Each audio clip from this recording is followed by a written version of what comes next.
Hey guys, welcome to MathTech. Today we'll be learning how to rename photos in Terabox app, and now let's dive right in. Now, in order to rename photos in a Terabox app, first open up a Terabox app as I have already opened it on my phone. And after opening your Terabox app, guys, you'll land on this interface, which is the home interface of Terabox. And on this interface at the bottom of the screen, you can see a bunch of icons available for us.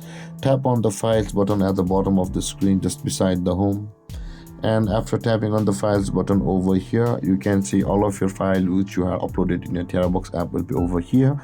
Now, in order to rename a photo in your Terabox app, navigate to that photo which you want to change the name of. And after doing that, guys, after navigating to the photo, simply tap and hold on the photo until a tick mark appears at the right side of that photo. And the moment the tick mark appears at the right side, the menu will be available for us at the bottom of the screen, where you can see the rename button available for us at the middle of the menu.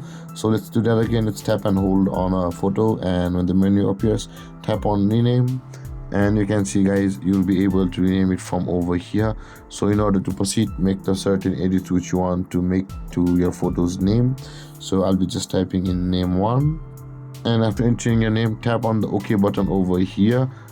That being done, guys, your name will be changed on your photo, or your photo's name will be changed on your Terabox app. And with that being done, guys, the name of the photo will be changed like this. And there, guys, this is how to rename photos in Terabox app. And if you have any confusions or questions regarding the topic, feel free to comment in the comment section below. And don't forget to like, subscribe, and hit that bell icon for more videos. Thank you for watching, guys. Peace.